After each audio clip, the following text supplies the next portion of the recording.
अस्सलाम वालेकुम नाजरीन। इस एपिसोड के आगाज में हम देखते हैं काहिरा में मैला साहिरा से कहती है, तुमने ठीक कहा साहिरा, मेरे लिए काहिरा में कोई जगह नहीं है। तो साहिरा पूछती है, किस चीज ने तुम्हारे जहन को बदला? तो मैला उस लम्हे को याद करती है जब वजीर सलाहुद्दीन से उसने अपनी मोहब्बत का इजहार किया था, मगर वजीर सलाहुद्दीन ने इनकार कर दिया था। इस ख्याल के बाद मैला कहती है, यूं समझो कि मेरी आंखें खुल गई हैं। तो साहिरा कहती है, मुझे खुशी है क्योंकि जैसा कि मैं देख रही हूँ हमारा मुश्तरका दुश्मन सलाहुद्दीन और बोरो है, उनका खून और जान एक है। अगर हम मुत्तहिद होकर आगे बढ़ें तो हम अपने मकसद को आसानी से पा सकते हैं। तो मैला कहती है, फिक्र न करो, मैं चाहती हूँ कि तुम मुझे कोई काबिल एतमाद शख्स दो जो मेरा साथ दे। तो साहिरा पूछती है, तुम कहाँ जा रही हो? क्या तुमने इसका फैसला कर लिया है? जबकि दूसरी जानब वजीर सलाहुद्दीन नमाज अदा कर रहे होते हैं। नमाज के बाद वो शमसा खातून के पास आते हैं और उसके चेहरे से घूंघट उठाते हैं और फिर उससे कहते हैं, हमें इस लम्हे तक पहुँचने के लिए एक तवील सफर तय करना पड़ा और आखिरकार तुम मेरे सामने हो। तो शमसा कहती है, मैंने अपनी जिंदगी बगैर किसी पनाह के इस तलाश में गुजार दी कि मेरा महबूब कहाँ से है। शुक्र है मेरे अल्लाह का जिसने तुम्हारी जमीन में मुझे खिलने दिया। इसके साथ ही वजीर सलाहुद्दीन एक खूबसूरत हार शमसा के सामने करते हैं। तो शमसा कहती है, सलाहुद्दीन ये बहुत खूबसूरत है, तुम्हें कैसे पता कि मुझे मोती पसंद है? तो जवाबन वजीर सलाहुद्दीन कहते हैं, परिंदों ने मुझे बताया है। ये कहते साथ ही वो उसे हार पहना देते हैं और फिर सुबह के वक्त ताजर अलीसा बोरो के पास आता है और कहता है, मैं उस शख्स को जानता हूँ जो आपके दोस्तों को लेकर गया बोरो साहब, वो ताजर पैत्रो है। तो बोरो पूछता है, पैत्रो नामी ये शख्स कहाँ मिलेगा? तो अलीसा कहता है, ये इतना आसान नहीं है, पैत्रो की चातलियों के साथ खुसूसी ताल्लुकात हैं, उसे वहाँ से निकालना आसान नहीं है। जवाबन बोरो कहता है, लगता है कि तुम भूल गए हो कि हमने सलीबी बादशाह की शादी कैसे बर्बाद की थी। भेड़िया ऐसी वादियों को अबूर करता है जिसका तज़किरा करने से लोग न सिर्फ रात के अंधेरे में बल्कि दिन की रोशनी में भी डरते हैं। ये कहते साथ ही बोरो अली और तुराब के साथ आगे बढ़ जाता है। दूसरी तरफ काजी फाजल वजीर सलाहुद्दीन के पास आकर कहते हैं, मेरे वजीर तैयारियां मुकम्मल हैं, अब जब तैयार हो जाएं तो हम यारुकी के साथ हलब की जानब रवाना होने के लिए तैयार हैं। तो वजीर सलाहुद्दीन कहते हैं, आपको क्या लगता है कि हमारे सुल्तान ने मुझे ऐसा करने को क्यों कहा? काजी फाजल? तो काजी फाजल कहते हैं, वो सबको बताना चाहते हैं और दिखाना चाहते हैं कि वो आप पर कितना भरोसा करते हैं, चाहे वो दोस्त हो या दुश्मन। तो वजीर सलाहुद्दीन कहते हैं, सुल्तान गुमुश्तगीन की लालच को मुझसे बेहतर जानते हैं, मुझे उम्मीद है कि यह किसी नए फितने में तब्दील नहीं होगा। नाजरीन, गुमुश्तगीन के बारे में हम आपको आगे बताएंगे। और फिर काजी फाजल कहते हैं, हम यकीनन उसकी असल मुराद को पूरी तरह से नहीं जान सकते, लेकिन जब आप मलक इस्माइल के साथ शाम पहुंचेंगे तो हर कोई आपको मुस्तकबिल के तख्त का वारिस समझेगा। जवाबन वजीर सलाहुद्दीन कहते हैं, तख्त का हकीकी मालिक जिंदा है, मुझे इसके बारे में सोचते हुए भी शर्म महसूस होती है। हमारे सुल्तान पहले भी बीमारियों से निजात पा चुके हैं, वो ठीक हो जाएंगे इंशाल्लाह, मुझे बस उनके हुक्म पर अमल करना है, मैं इससे आगे नहीं सोचना चाहता। दूसरी जानब आसफ साहिरा के पास आता है और कहता है, मुझे बहुत अहम चीज पता लगी है और ये बोरो के मुतल्लिक है। अलीसा एक शख्स की तलाश में है जिसे ताजर पैत्रो कहा जाता है, वही जो गुलामों की तिजारत करता है। ये सुनकर साहिरा मुस्कुराते हुए कहती है, तो उसने कराकोश और गोकबोरू को ढूंढ लिया। तो आसफ पूछता है, आप क्या करने जा रही है? तो साहिरा खंजर मेज में गाड़ते हुए कहती है, मैं भेड़िए को मार डालूंगी। नाजरीन, फिर इसके बाद ये एपिसोड बहुत ज्यादा दिलचस्प होने वाली है। फिर इसके बाद हम देखते हैं कि वजीर सलाहुद्दीन हलब के रास्ते में अपने साथियों के साथ एक जगह पर ठहरे हुए होते हैं और करातेगन से पूछते हैं, तुम अपने भांजे से मिलने जा रहे हो, क्या पुरजोश हो? तो जवाबन करातेगन कहता है, मेरे वजीर, मैं अपनी खुशी छुपा नहीं पा रहा, मैं अपनी बहन और भांजे को बहुत याद करता हूँ। यारुकी परेशान होते हुए कहता है, दुआ है कि गुमुश्तगीन किसी परेशानी का बायस न बने, मेरी गैर मौजूदगी में उसने हलब में बहुत बड़ी ताकत हासिल की है, वो यकीनन सुल्तान के हुक्म की नाफरमानी नहीं करेगा, लेकिन मलक इस्माइल को ले जाने का काम जो मुझे सौंपा गया है ये गुमुश्तगीन और उसके पैरोकारों को परेशान कर सकता है। तो करातेगन पूछता है, वो क्या कर सकता है जबकि उसके मामू यहाँ पर हैं, उसके रूहानी भाई यहाँ हैं, अगर हम नहीं करेंगे तो कौन करेगा? वजीर सलाहुद्दीन कहते हैं, असल मसला हलब में अयूबियों का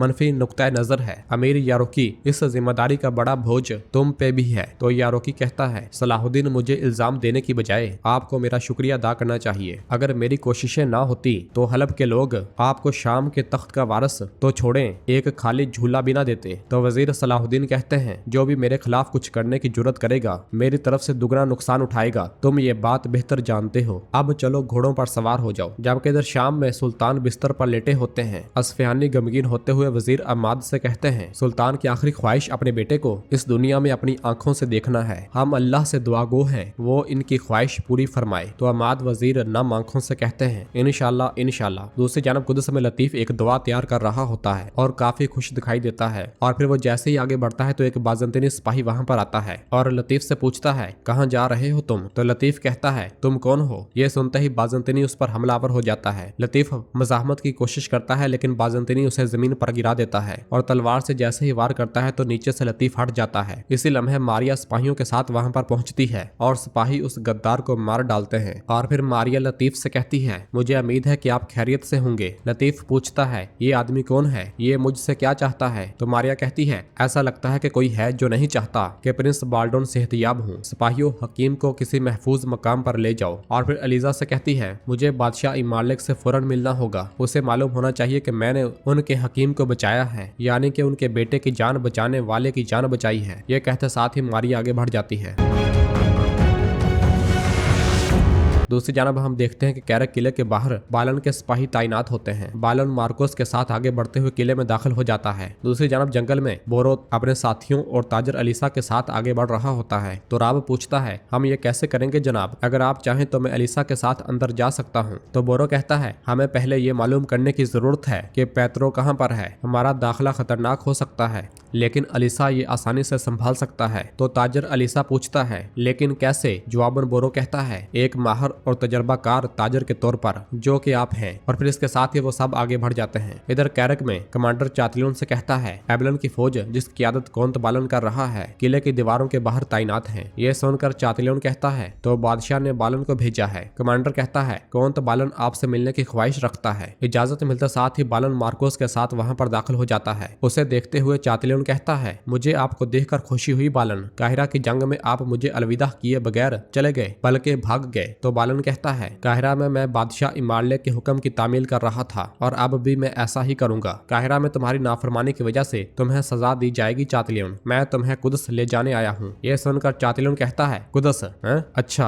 अगर मैं ना गया तो क्या करोगे। ये सुनकर बालन को बहुत ज्यादा गुस्सा आता है। नाजरीन फिर इसके बाद हम हलब में गुमश्तगीन को देखते हैं। ये हलब का अमीर है और तस्बीह कर रहा होता है। इसी लम्हे उसका सिपाही वहाँ पर आता है और कहता है मेरे अमीर सलाहुद्दीन अयूबी हलब पहुँच गया है। तो गुमश्तगीन पूछता है किस मकसद के लिए, किस वजह से। तो सिपाही कहता है हमारे सुल्तान की हालत नाजुक बताई जाती है, वो अपने बेटे को आखिरी बार देखना चाहते हैं। हमारे सुल्तान ने उसे लाने की जिम्मेदारी सलाहुद्दीन को सौंपी है। ये सुनकर गुमश्तगीन कहता है शहजादा इस्माइल के साथ जो शख्स शाम जाएगा वो सल्तनत का नाइब होगा। वो मुल्क पर उस वक्त तक हुकूमत करेगा जब तक के वली अहद बड़ा न हो जाए। तो सिपाही पूछता है क्या हमारे सुल्तान सलाहुद्दीन को नाइब बनाना चाहते हैं। तो गुमश्तगीन गुस्से से कहता है ये मेरा हक है, शहजादा इस्माइल मेरे हाथों शाम में दाखिल होना चाहिए। तो सिपाही कहता है लेकिन मिस्र का वजीर सुल्तान के हुक्म से हलब पहुंचा है, तो ये कैसे मुमकिन है। गुमश्तगीन तस्बीह तोड़ते हुए कहता है कराजा जब धागा टूटता है तो मोती बिखर जाते हैं। जो सुल्तान अपने अख्तियार खो बैठे उसका हुक्म नहीं माना जाता। इधर कैरक में बालन चातलियन से कहता है मेरे साथ कुदस जाने के अलावा तुम्हारे पास और कोई चारा नहीं है चातलियन। बादशाह का हुक्म वाज़े है। चातलियन उसके पास आते हुए कहता है लगता है कि बादशाह मुझे देखना चाहता है। चातलियन जैसे ही तलवार पर हाथ रखता है तो मार्कोस अपनी तलवार एकदम से निकालने की कोशिश करता है मगर चातलियन का कमांडर उसे दबोच लेता है। ये देखकर चातलियन कहता है अरे ओ बुड्ढे, क्या आपको नहीं लगता कि आप ऐसी चीजों के लिए बहुत बूढ़े हो चुके हैं। और फिर बालन चातलियन से कहता है पेचीदा चीजें तुम्हारी मदद नहीं करेंगी। तो चातलियन उससे कहता है ये मेरा किला है और तुम अब मेरी सरजमीन में हो। तो बालन उससे कहता है बाहर ये किला फौजियों से भरा हुआ है, अगर तुम मेरे साथ कुदस जाने से इनकार करते हो। तो चातलियन एकदम से कहता है तो तुम्हारे फौजी किला ले लेंगे, क्या तुम्हारा यही मतलब है। ये सुनकर बालन कहता है मैं ये नहीं चाहता, तुम्हारे फौजी मेरे पैरोकार हैं, उन्हें अपने गुनाहों के लिए कुर्बान न करो। तो चातलियन कहता है माजरत बालन, लेकिन अगर तुम कैरक का किला लेकर मेरा सर बादशाह इमाले के पास ले जाना चाहते हो तो तुम्हें बहुत खून बहाना पड़ेगा। और फिर तख्त पर बैठते हुए कहता है एक और अख्तियार है, क्योंकि तुम्हें तलवारबाजी का बहुत ज्यादा शौक है तो मैं तुम्हें तलवारबाजी की दावत देता हूँ। तुम और मैं, इस तरह तुम्हारे प्यारे भाइयों का खून नहीं बहेगा। अगर तुम जीत जाते हो तो तुम किला ले सकते हो और मेरा सार बादशाह इमारले के पास ले जा सकते हो, लेकिन अगर तुम हार जाते हो क्या हुआ? क्या जंगजू डर गया है? तो जवाबन बालन कहता है, जैसे तुम्हारी मर्जी, मैं तैयार हूँ। उधर एक सराय में ताजर अलीसा पेत्रो के पास आता है। अलीसा को देखकर पेत्रो बहुत खुश होता है और उससे गले लगा लेता है और फिर पेत्रो अलीसा से कहता है, मैं तुम्हें यहाँ पर देखने की तवक्को नहीं कर रहा था। तो अलीसा कहता है, मैं अपने मसले का हल तलाश कर रहा हूँ। पेत्रो कहता है, क्या मसला? बैठो, बताओ। तो अलीसा उसके साथ बैठते हुए कहता है, मैं मिस्र के वजीर के लिए रेशम लाया था, लेकिन जब मुहासरा शुरू हुआ तो ये अरसा दराज मेरे साथ रहा। पेत्रो कहता है, मत पूछो कि इस मुहासरे ने तजारत को बहुत मुतासर किया है। मेरे अक्सर दोस्त हार मान गए हैं। तो अलीसा कहता है, अगर मैं अपने पास मौजूद चीजों को फरोख्त नहीं कर सकता तो मेरा काम भी हो गया है। पेत्रो पूछता है, आप रेशम कितने में बेचेंगे? बताएं बताएं। तो अलीसा उससे कहता है, चलो पहले कुछ खा पी लेते हैं।